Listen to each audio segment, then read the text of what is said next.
Uh, Now it's official.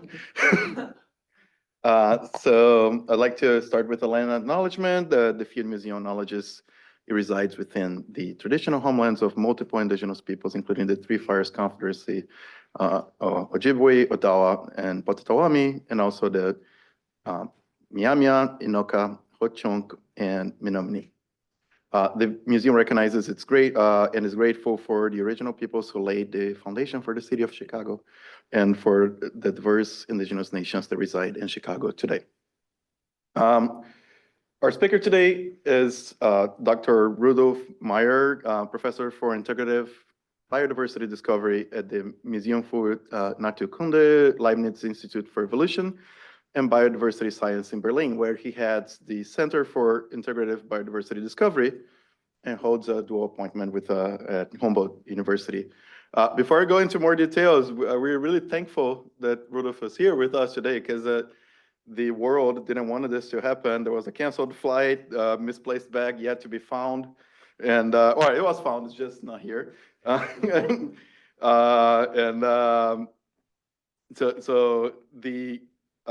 prior to that, Professor Meier had been a professor at National University of Singapore for about 20 years before taking on his position in Berlin a few years ago. And he's also very familiar with American museums, having gotten his PhD from Cornell and with a postdoc at the American Museum of Natural History. He's an editor in multiple academic journals, including editor-in-chief at Cladistics. His number of publications are as uncountable as the number of species he studies. And that's for good reason. So he has been at the forefront of this really a revolution in biodiversity sciences in which we stop focusing on what's easy and instead we focus on what's interesting. That dark matter of biodiversity that dominates our world, the many millions of undescribed species of insects and other little creatures. And we're gonna hear how he has been using robotics, AI, and decentralized DNA sequencing to shed light on this dark matter of biodiversity and learn new things about how biodiversity on Earth is really distributed in our planet. So with that, I'll let you with Dr. Meier. Yep.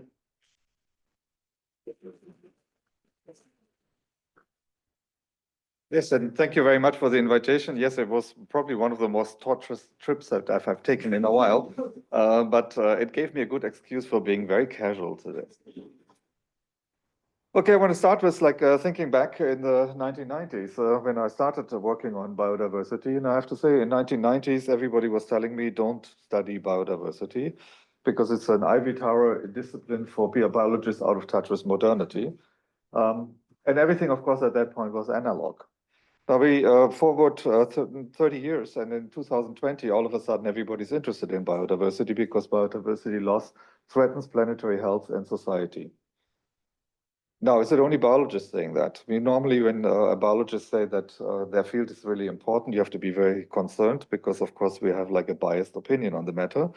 So let me document that it's not just biologists who think that biodiversity really matters. So if you look at the World Economic Forum, the global risk reports, then you see that on number 2 is biodiversity loss and ecosystem collapse. So it's not just biologists thinking that. If you look at Goldman Sachs, even Goldman Sachs all of a sudden is of the opinion that biodiversity matters.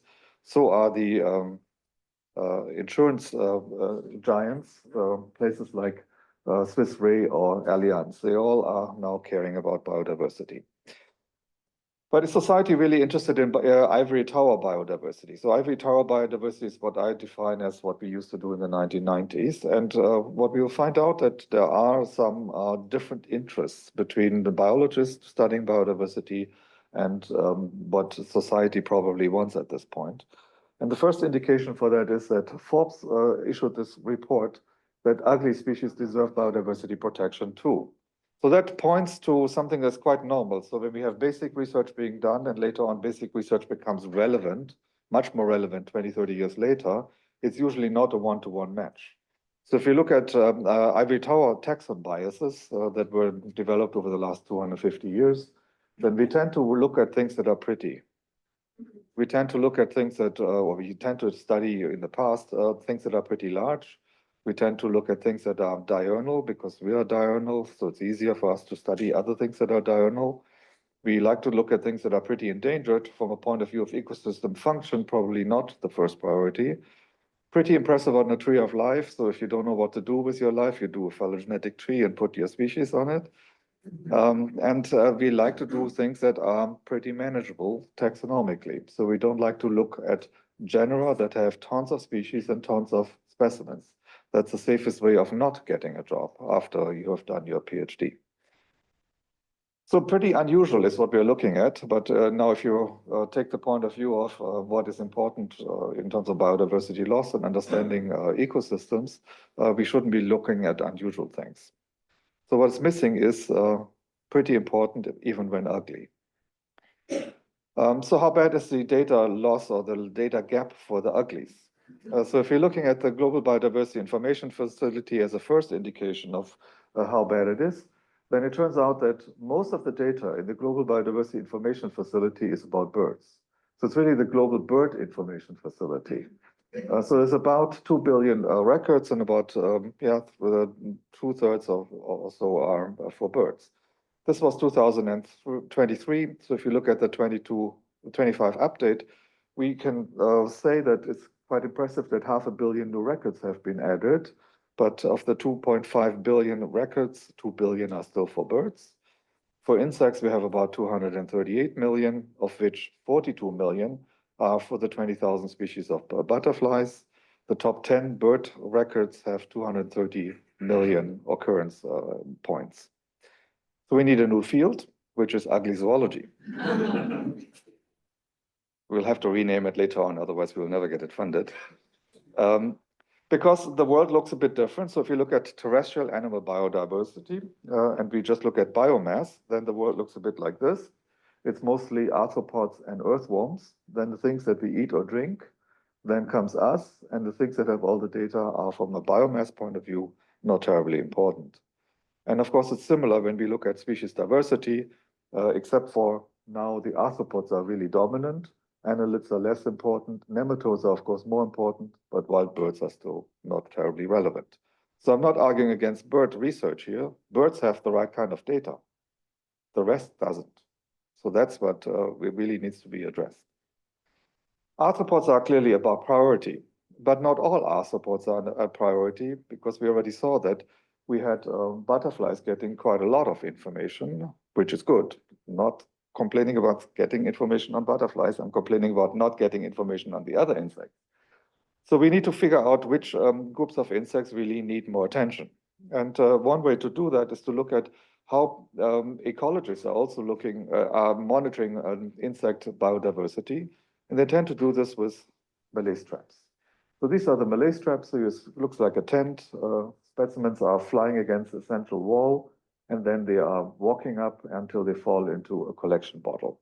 So if you're looking at these 39 Malaise traps from 8 countries, and we look at the taxonomic composition, we can get an idea of what groups are really important from a global point of view. And we published this in this paper that we call Convergence of Dominance and Neglect in Insect Diversity. And that's what we really find. There is convergence of what groups are found in these traps. And there's unfortunately also an awful lot of neglect for exactly those groups. So the same 10 family-ranked insect clades contribute about 50% of the species globally. So it doesn't matter whether you are in a Canadian meadow or you are in a tropical rainforest in Singapore. The same 10 clades are also having the highest abundance being, of course, very strongly correlated with diversity, species diversity. But habitat, climate also doesn't really matter. So what are the top 10? Those are the top 10 that you probably didn't really encounter in your studies very much, with a couple of exceptions. So we have like 2 groups that are feeding or partially feeding on blood. So these are like cycodids and ceratopogonids. We have 2 groups that are clearly feeding on plants predominantly, sesidomyids, which are by far the largest and most dominant clade in terms of diversity, and psychedelics. Then we have 2 groups that are parasitoids, and we have 1 group where the larvae are important in freshwater habitats, and 1 group feeding on fungi. And the remaining two groups are having quite a diverse biology, so we can't simply summarize it. So these things are doing very different things in an ecosystem. Most of these taxa suffer from severe taxonomic neglect. To quantify that, we propose something that we call the neglect index, highly complicated statistics, where we just compared the number of species that we found in the 39 traps that we studied against the number of species that have been described in the last 250 years. So if you see here an 80%, that means that in the 39 samples that we had, we found 80% of the number of species that have been described in 250 years. So you can imagine that the number of species in these groups is enormous, because 39 traps alone will give you so many of the species. So neglect, not surprisingly, increases with species richness. If it's too rich, we don't study it because it's too complicated. Neglect is also not improving over time. We show that the taxonomic activity has not increased over the last decades. And of course, small size promotes neglect. The smaller things are, the harder it is to study them, and the fewer people are studying them, in part also because the small groups tend to have a larger number of specimens and species. So clearly we need an ugly zoology in order to deal with this problem, but we also need to rebrand it, and we now tend to talk about dark taxon zoology, which is slightly better in terms of appeal, but probably only slightly better. So what is a dark taxon? So we propose that we should call something a dark taxon when it has more than 1,000 species and 90% are undescribed. Of course, the 90% will always be an estimate because after all, it's undescribed. So all of insects would be a dark taxon because 90% of the insect species are undescribed, but butterflies would not be. They have more than 1,000 species, but a lot more than 90% of them, probably 80% of them are described. If you look at the top 10, then the vast majority of these top 10 are dark taxa by this definition, the impossible exceptions being here the ants and the psychedelics. So dark taxon zoology is something that we urgently need, but we also need to make sure that dark taxon zoology will be digital and digitally native, as opposed to the species that we have described in the past, which oftentimes started as analog descriptions. They were then partially digitized. And we now have a giant problem with moving these species that are already described into the digital age. So we have digitization initiatives, and I talked about some of them also today with some of you, that spend millions of dollars of making analog species digital. These are only 20% of the species, 20% of the species on the planet that have been described. Obviously, we should not allow this analog rot to also affect the dark taxa. So we have to make sure that the new species that still have to be described are digitally native. Not only digital native, they also have to be machine readable, because what we really want in the future is the ability to question or to query the biodiversity knowledge with questions, specific questions. And these questions will be answered based on the cumulative knowledge that we have about biodiversity. So the data has to be machine readable. So we want to have something like a biodiversity knowledge graph that we then can query if you have a specific question about whether we should protect a certain area, or if we had to protect one or the other area, which one should we be protecting? We need answers to those and questions, and these questions can be answered based on a knowledge graph if it was complete enough. So how quickly can we actually generate machine readable data for dark taxa? The answer is very fast. So here's an example, a bachelor thesis in Berlin. So we put a Malaise trap into a courtyard, and we pitched it there for 2 weeks.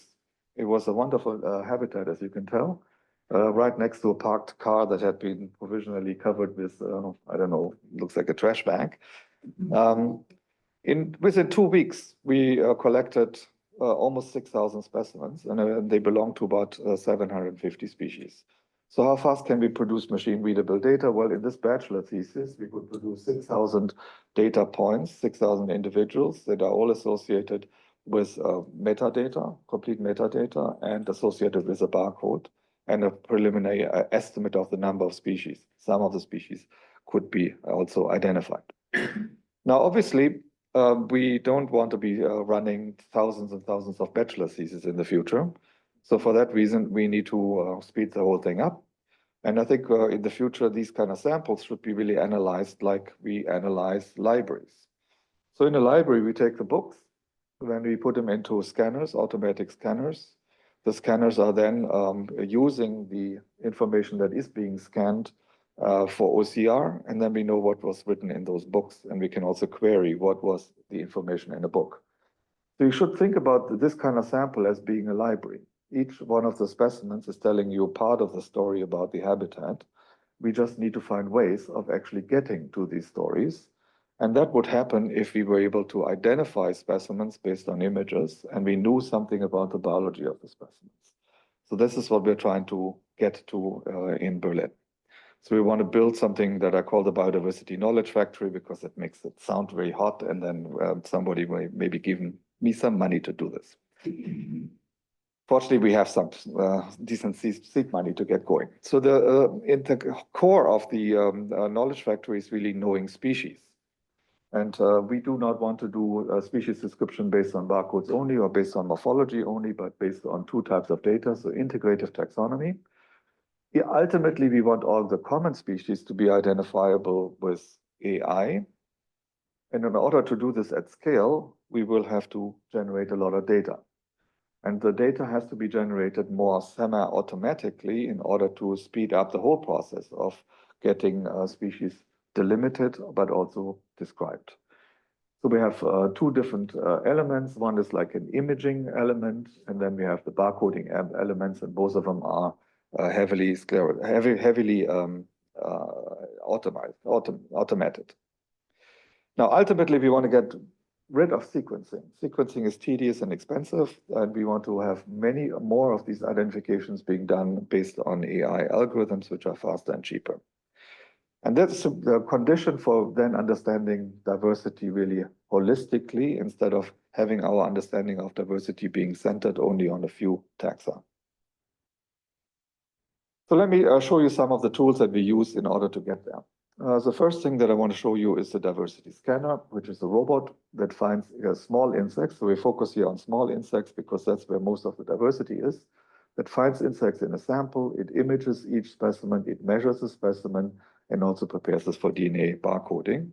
And here's the robot in action. So it found a specimen here. It takes images of individual specimen, it sucks it up, and then moves it over into a microplate. If it can identify the species based on the image, it can also put them into these glass vials. So we have a built-in identification AI model for the most common species of Berlin insects in Malaise traps. So instead of barcoding every single thing, those identifiable insects are being moved over to the glass vials. So we're getting images for each specimen. And these images are of good quality. So they're plenty good for doing the training of AI models. They're also good for automated measurements and also for basic taxonomic work. If we want to go and get more information on a particular specimen or a particular group of taxa, because we have a taxonomist working on the group, then we use this device, which has a camera that rotates around the specimen that is in the center. So you see this specimen being imaged from all sides, which also gives us better volumetric biomass measurements, useful to do for those taxa that are very common and where we want to have a lot of detail. So this is what a single specimen will give you. It will give you images from all different sites.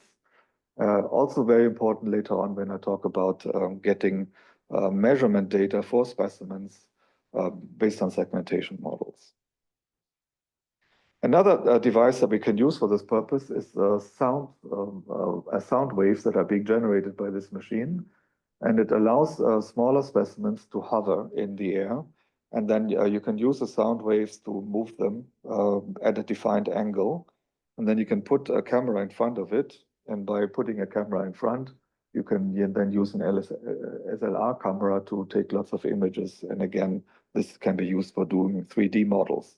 We will never do this for thousands of specimens, but it will be done for groups where people are actively working, or groups that are so common in Malaise traps that we do want to know we do want to have 3D models.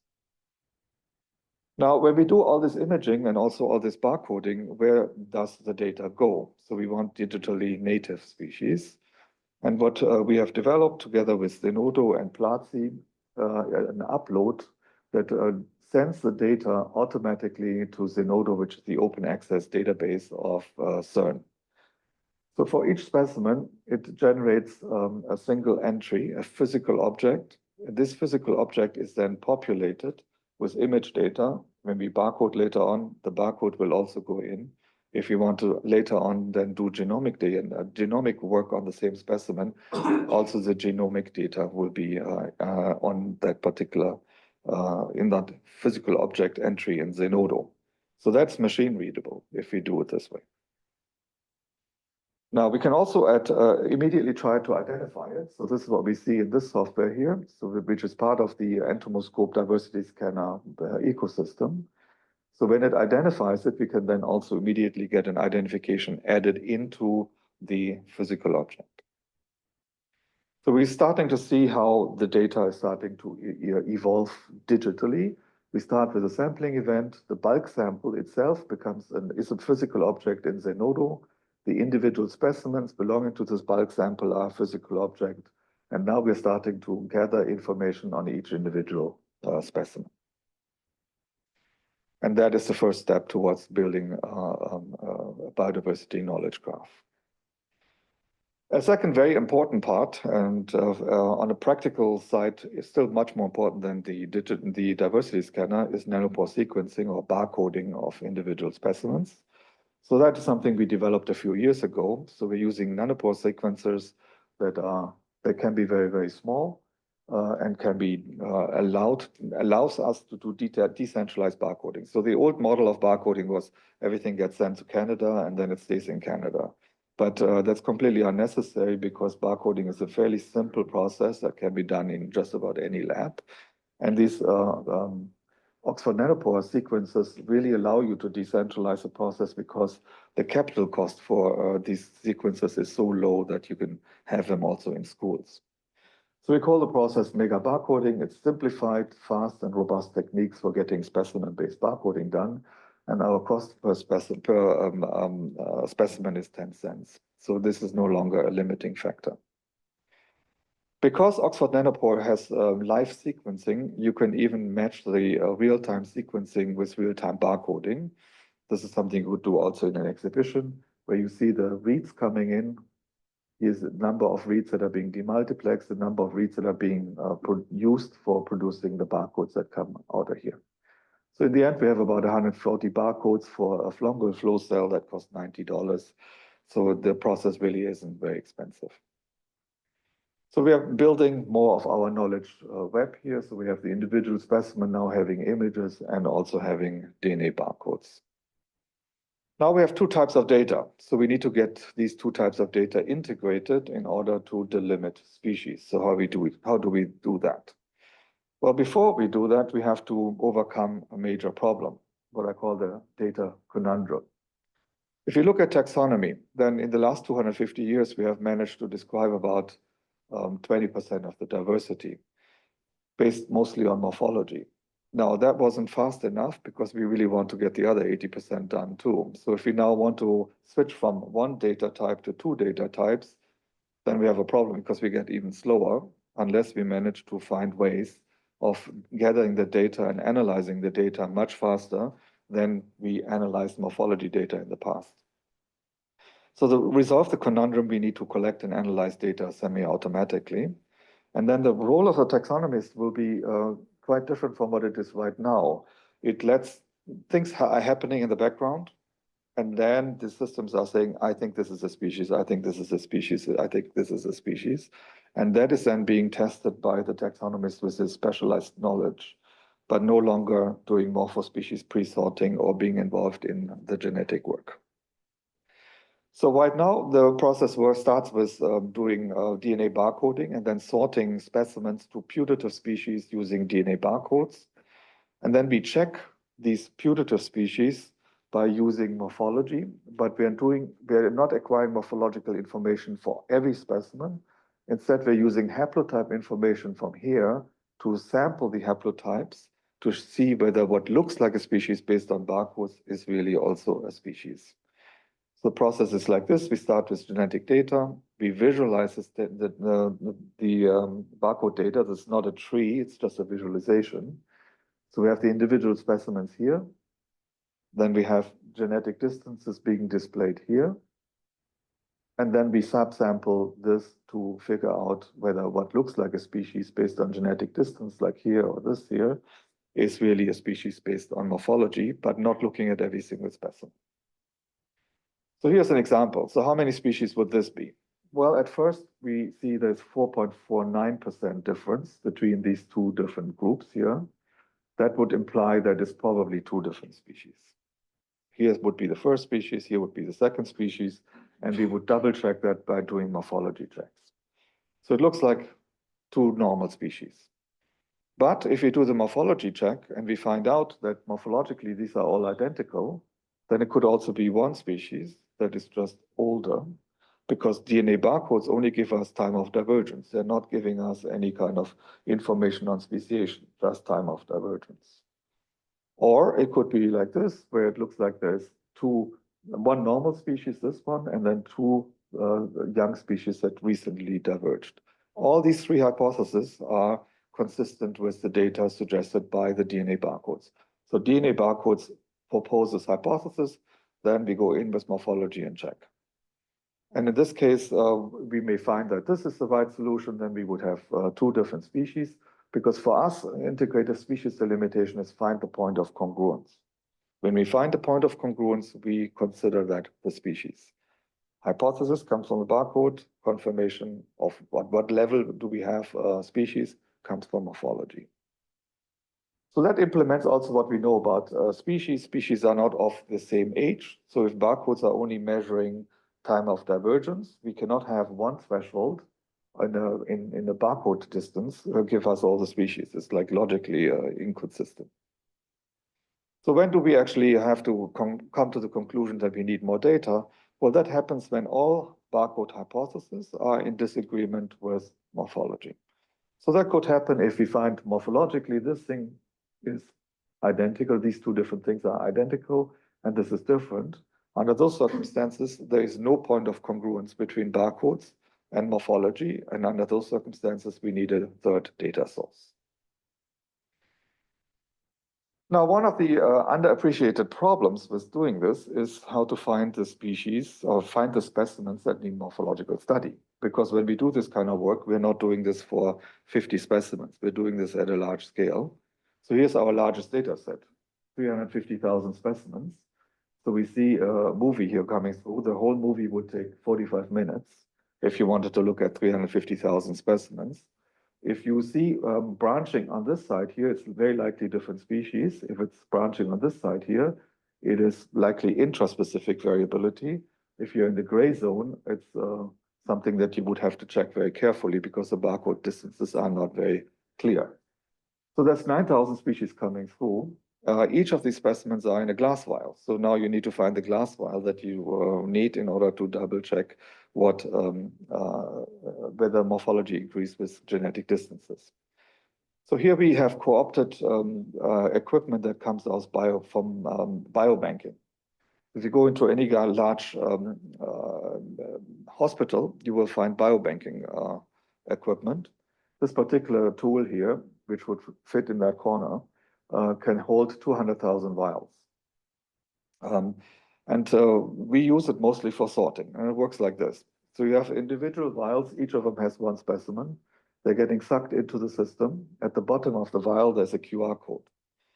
And then the vial will be placed in the giant magazine with 200,000 different positions. That part is not very interesting. What is interesting is that after we have done sequencing, we know which vial with which QR code has identical haplotypes. And then I can tell the machine, please export the vials by haplotype. So I start with total chaos going in. The order of specimens is completely without any kind of taxonomy. There's no taxonomic order to the input order. But when it comes out, it is pre-selected or pre-sorted to putative species. Now, this was an expensive piece of equipment, so we are also like now developing one that is more compatible with glass vials, which is a handmade, much cheaper system that will do the same thing, but work with glass vials as opposed to expensive plastic vials. So you can actually then harvest your species at the end of the whole process. So the process is starting with chaos, then it applies imaging, barcoding, and sorting, and then we are exactly where we are usually in a collection, where we have individual jars with putative species, with the vials and the specimens that then potentially need checking based on morphology. Now, this was all about delimiting species. Now we need to still describe species. What do we need for a description? So we need a name, we need a holotype, we need a diagnosis, and we should have a description, and we should have figures that are also labeled. Now, if we have to do this all by hand, then we will not be able to accelerate the process very rapidly. So instead, we need new tools for producing such a diagnosis. And for molecular data, which is very primitive data, we have a tool like that. Instead of like giving a consensus barcode for a species, we have software that will tell you exactly what species a particular specimen belongs to based on positional information and nucleotides in these positions. And this is this tool here, where you just give a set of sequences and say, tell me in what way this set of sequences is different from all the other sequences in GenBank and in other groups or other species in that particular group. The much tougher job is to do the same thing for morphology. How can we do this automatically? So for this, we have Alex Van Dam working on a software called Descriptron. This will be also published reasonably soon. It applies a segmentation model to raw images. And then these segmentation models are being used to automatically extract measurements. Once we have extracted the measurements, we can then start building also descriptions automatically. And we can build these descriptions automatically by having something like a GPT using the measurements to write the descriptions. So here's an example from psyllids. So we are working only on 2D structures right now. So these are wings.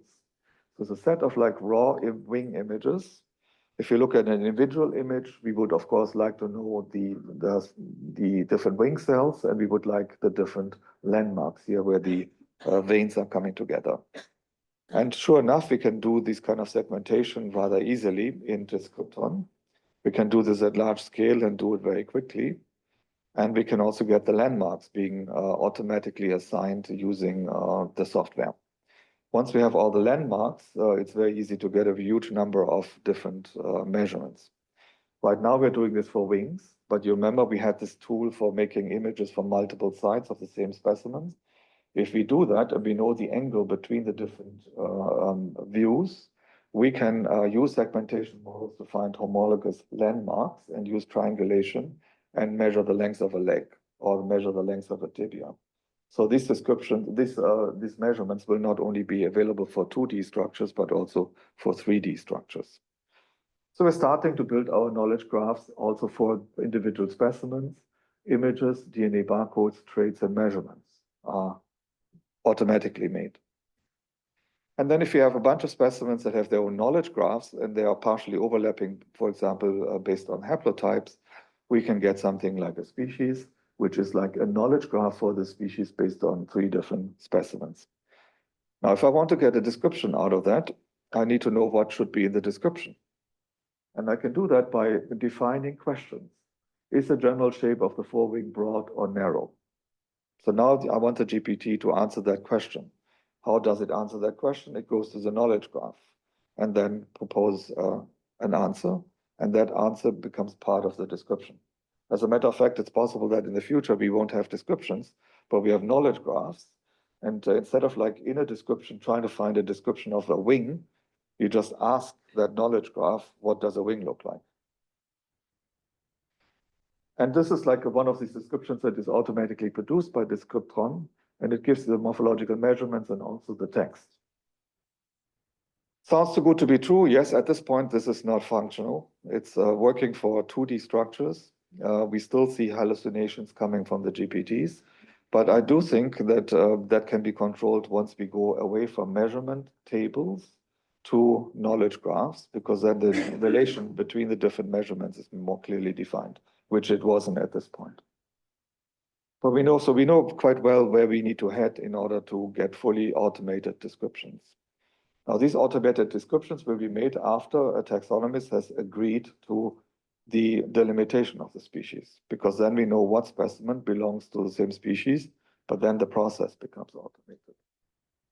So in summary, this would be how it works. So we get genetic data, then we have analysis tools for looking at the genetic data. We get morphological data, we have analysis tools for the morphological data.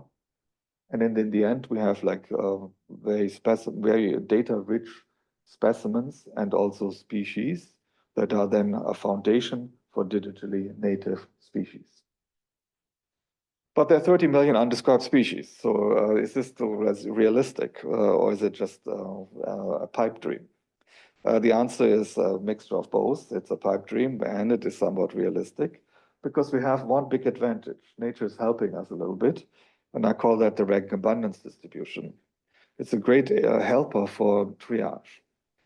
Rank abundance distribution basically tells you that there's a few species that dominate samples, and then there's a large number of species that are super rare. So if I want to get ready for biomonitoring, I should, of course, focus on the ones that are very common. And that's what we can do. So the 30 million problem becomes a somewhat smaller problem. So still a 30 million problem, but we at least know which one of the 30 million should get our attention. So nature helps us with prioritize. So we don't have to describe all species to have a big impact on something like biomonitoring, for example. So this is what we recently called dark taxonomy, where we focus the taxonomic work on species important for biomonitoring. That means we only work on samples that are also collected with certain traps that are used in biomonitoring. As opposed to taking just about any specimen, we deliberately only work on fresh material that is in samples that we know are of practical relevance. So we describe the process in this paper. It's pretty straightforward. So you start by getting fresh material for species-rich taxa, using exactly the traps that are also used for biomonitoring. And then you subdivide your sample. The first one is a taxonomic sample. The second one is a test sample, because you want to know by what proportion of the specimens will be having names if we do a first morphological, taxonomic revision of the taxonomic sample. So it starts like this: get your fresh material, then you pre-sort all the specimens in the taxonomic sample with DNA barcodes. Then you do integrative taxonomy by also checking morphology. Then you identify or describe the species. And we did this for fungus nets, Diptera group known as Mycetophilidae. And we found in Singapore, although you may think that Singapore is pretty well known, but no, it's not. Only 5 of the 120 species were described and 115 species were new to science. So we could then go ahead and describe those 115 species. So then we can test, after doing the first taxonomic revision, whether most of the specimens in our test sample also belong to the 115 species that were described. So we did the revision based on this sample, and then we see whether the composition here is very similar, and not surprisingly, it is. So the test sample, if you look at species, then 80% of all the species in the test sample were also in the taxonomic sample. That means 80% of the species now have scientific names, and only 21% of the species were new and only found in the test sample. Now, once we look at the specimen level, it looks, of course, much better. 97% of all the specimens in the test sample belong to the species that were described based on the taxonomic sample, and the new species were only represented by 3%. Not totally surprising, but it tells you that the triage is working, right? So if we do a taxonomic revision on a dark taxon in a particular place, and we describe only the common species, then in future, the biomonitoring can rely on scientific names. So we can go from unknown to ready for biomonitoring in 5 steps. So yes, 30 million is a lot, but we don't have to describe all 30 million to make progress. So ultimately, we want to get rid of a lot of these sequencing, because identification with AI is faster and cheaper. And we can only achieve this for common species. So that is also tying in with what I just showed you. The rank abundance distribution is helping us making this transition. But ultimately, we also want to understand biodiversity, and I want to give you a few examples where we then go the next step beyond taxonomy. So we want to get other data. So we can get genomic data out of the vouchers that were generated here, but we don't do this for every specimen. We go by species. So now we know what the species are. Normally, if you have 1,000 specimens, you may have like 100 species. Instead of like looking at 1,000 specimens for low coverage genomics, you look at only 100 specimens if you want to just cover the species. So here's an example for mosquito diet. So this is something that we did in Singapore. We sequenced 4,000, barcoded 4,000 mosquitoes. There were about 120 species in there. And for females for 10 abundant species had visible blood meals. So the next things you can do is metagenomes of the gut content. And then you find out what they're feeding on. So here's one of these examples. There's an 80 species. And we had 22 specimens with blood meals in females. And they fed on mammals, they fed on birds, and they even fed on a frog that we couldn't identify because the frog barcode could not be assigned to a species.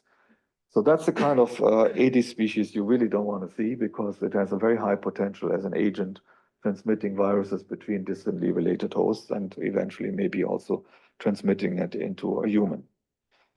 Other cases are more pleasant, like this very long-legged mosquito species, which is only feeding on mudskippers. So here's a mosquito species that only feeds on fish. Initially, we thought that maybe contamination in the lab, but then when we look at Flickr, then we did find images of mudskippers in Singapore that had mosquitoes sitting on them, sucking blood. And there's also mosquito species specializing in earthworms. So mosquito species have like a lot of specialization in very different groups.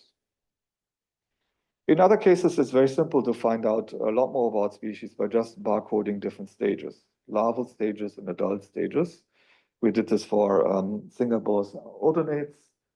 This was only 1 week of work. We barcoded the adults, we barcoded the nymphs, and then based on the barcodes, we can associate adults and larvae. That matters because a lot of people pay attention to the adults, but the adults you don't have to worry about because they can move around. The larvae are in water, they can't move around, you should worry about them. So it's much more important to know where they actually develop than to see them flying around. And now we know for some of the rare species where there are larvae in water, aquatic habitats. Another thing that could be done in Chicago very easily is to look at dead birds, of which I hear there's a lot of them flying over the Great Lakes and then crashing into the buildings here. So this was also done in Singapore. So we looked at 133 roadkill birds. They belong to 54 species. And then I had a student, LeSean, who was like patiently combing the lice of the dead birds. A very interesting job. These lice are quite important because they also transmit bird malaria. And in the process of combing them off and then barcoding them, he discovered 50 species, of which some of them are now being described. On top of that, on these birds, you sometimes find hippobossid flies. Hippobossid flies are blood-sucking flies, so they like to suck blood on birds. And interestingly enough, some lice have found a way of getting from one bird to another. Now, lice cannot fly, but when they bite into the abdomen of a hippobossid fly, and the hippobossid fly goes from one bird to the next bird nest, it can actually get transmitted. The lice can be can get transmitted via the bird sucking blood. And this then helps you build a knowledge graph that gets increasingly complicated. So we have the flies here in yellow, we have the birds in blue, and we have the lice in red. And it's probably a very powerful way of like getting lice transmitted even from one continent to the next, because sometimes these lice are being transmitted into migratory birds, which are then going to another place and could potentially then also transmit their lice to the native birds that are not migratory. So what we see here is that we really need to start working on taxa that have been neglected, ugly zoology, or what I call dark taxon. zoology. We can do that if we know the species. If we don't know the species, we will never get to understanding diversity because there's more than birds, butterflies, and bees to biodiversity. How do we do this for groups that have too many specimens and too many species? Well, we need to gather data at a faster pace. We also need to analyze the data at a faster pace so that we can get at least to this stage rather quickly so we can gather enough information for answering these diversity questions and doing this in a holistic way. And this brings me to my conclusions. Well, society does expect us to monitor biodiversity holistically, not just the pretty things or the pretty large things or the pretty diurnal things. I think at this point we are failing for the vast majority of species. But I think we can catch up fairly quickly as long as we embrace new approaches and we make taxonomy a large data science. That's why also the data should be digitally native, should be digitally stored in machine-readable format. The goal should really be that biodiversity samples are scanned like libraries. So AI models are being used for species identification, but also counting specimens. And this is already realized for some samples in taxa.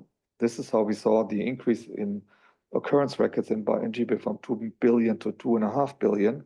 That's a lot of bird identifications that can be done automatically with AI models. But we need to expand this dramatically to insects. And that's exactly what we are pursuing in the Center for Integrative Biodiversity Discovery, which is part of the Museum für Naturkunde in Berlin. The center has a good number of scientists, some of them retiring, some of them leaving, but it allows us to work in different directions at the same time and hopefully arriving at the stage where we can describe hundreds of species every year with two types of data. So integrative species hypothesis, not just a bunch of barcodes. And with that, I'm coming to an end.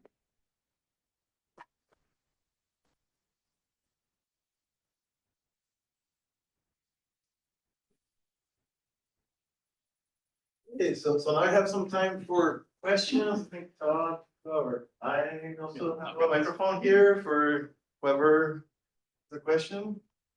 And yeah, we have plenty of time.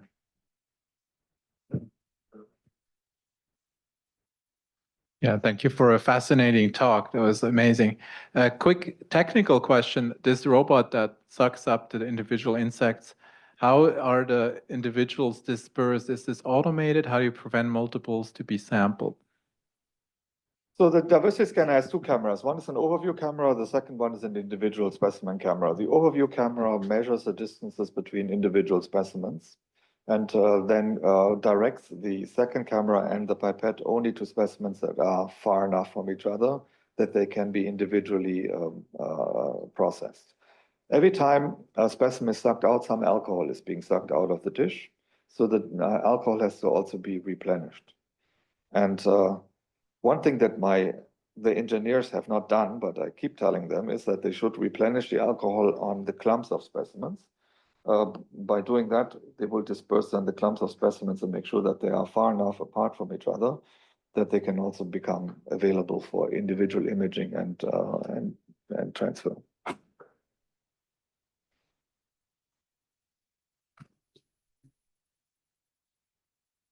Thanks for this. This is wonderful. I wanted to ask you about geographic ranges and how you think about getting at that aspect of a new species. Yeah, so in the paper that describes what we call large integrative taxonomy, we actually tested whether geographic ranges or specimens from different geographic regions were a good predictor for conflict between morphological and molecular data. And we actually didn't find that. So we found that the best predictor for conflict between morphological and molecular data was haplotype distances and the variability within a species. So at this point, geographic range is being neglected, but I do think that in the future, we may want to take a look at how widespread a certain haplotype is. And if it's a very widespread haplotype, we may want to look at the extreme ends of this distribution and not just look at one specimen per haplotype, but two, so that we can incorporate geographic variation.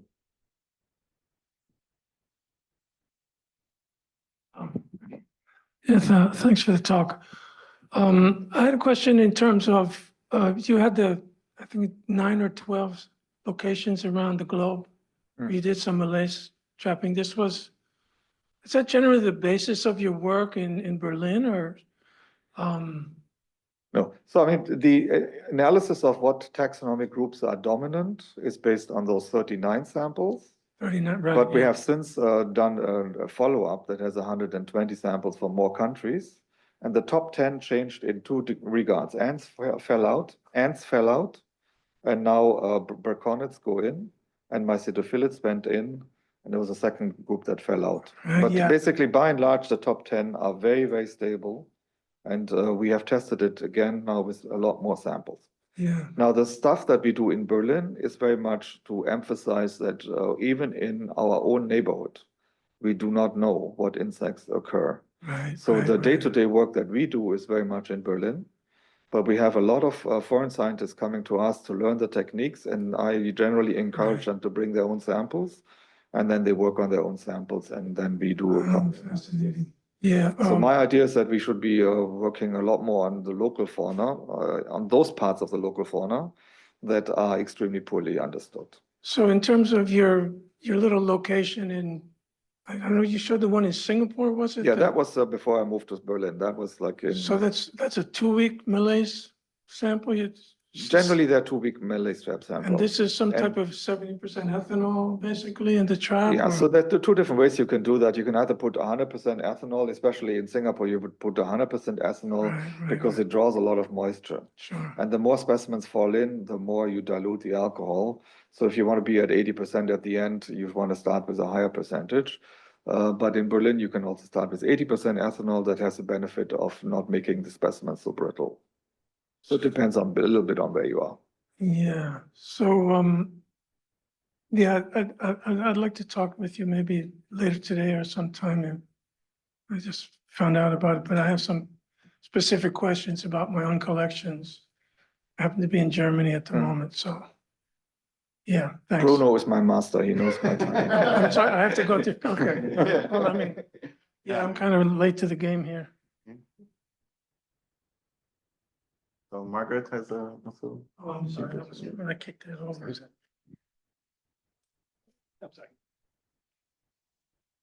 It was a fascinating talk and really exciting prospects for rapid increase of our knowledge of the dark taxa.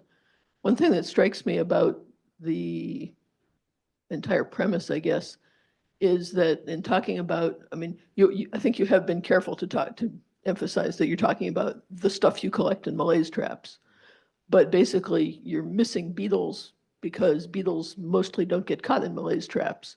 And if you had pens underneath the Malays traps, then you could catch lots of beetles and do the same thing with beetles and be even more overwhelmed. Can I complete the question? So, No, is that the answer is that the whole question or? No, I mean, Yeah. So I have a more general question related to this. Okay. So in your test and validation approach, right? So you're like, how much am I covering from the biodiversity based on the 2 test tubes? So the other aspect is if we sample biodiversity in different ways, we get different slices based on the behavior. Have you quantified how much of insect biodiversity or try to quantify how much of like the general biodiversity of a place do you get with the Malays trapping as opposed to other methods and so on? I mean, I've been in a room with like 30 people working on insect monitoring and asked them, does anybody know how to assess the insect fauna on a particular place? And the answer is nobody knows how to do that because there's a million different ways you can sample different aspects of an insect community, but you will never get it all. So my main argument is that if we want to really have biomonitoring working, we need to work with the type of traps that are being used for biomonitoring. Litter traps, leaf litter traps are one of these techniques. Pitfall traps are one of these techniques. And what is really needed is a global analysis of leaf litter and pitfall traps and also flight intercept traps to understand whether the taxonomic distribution is equally biased. I do not expect the bias to be the same. It's going to be a completely different bias. But we are so poor in our knowledge on insects that we don't even know whether with leaf litter samples you would get the same taxonomic convergence or with flight intercept traps. So that would be the next step. And then, of course, you can incorporate a larger proportion of the insect fauna into the analysis. But my emphasis would still be very much biomonitoring at the end.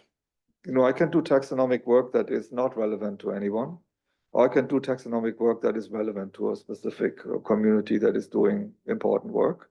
I have no problems doing something that has a direct relevance.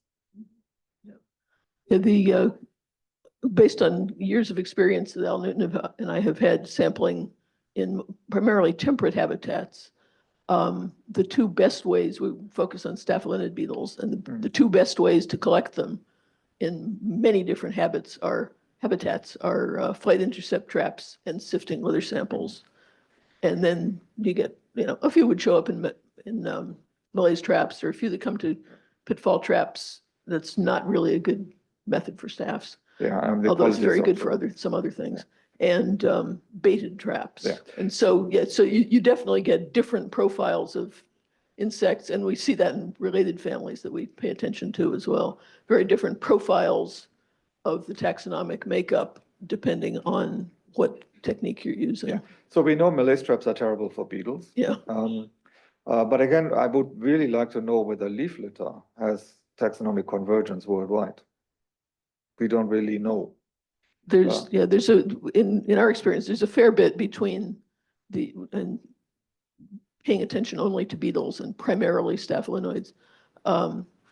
There's considerable overlap between flight intercept traps and litter traps. And because malaise samples get so little of our preferred fauna, there's not we don't have much data on. Yeah. So I'm like always talking to Alexei and Aslak and basically tell him, can you please get me leaf litter samples from the world? And then I want to find out whether we have taxonomic congruence. Of course, even better if we also have flight intercept traps at the same time. But it's nowadays not so easy to do a global study because you have all these restrictions with regard to specimen movement. We do have a large collection here of litter samples and flight intercept trap from all over the world samples. In alcohol, or is it in alcohol, from a lot of places. Send them over. The one complication, different taxa have been pulled out of them already. Yeah, so that makes it a bit more complicated, but so that's it's usually more records. complicated. I can show you during the break. So last question. So I was interested in whether if you had done that sampling in Germany a month earlier, a month later, whether there would have been some differences. You get huge differences in abundance and the different species coming in, but not at the family level. Strange, right? I mean, to me, it's very strange that you can be in a mangrove in Singapore or in a Canadian meadow and taxonomic composition at the family level, at the top level, is very similar. Okay. So these families have invented something really smart to be able to survive in so many different habitats and different climates. All right, with that, let's thank Rudolf again. And all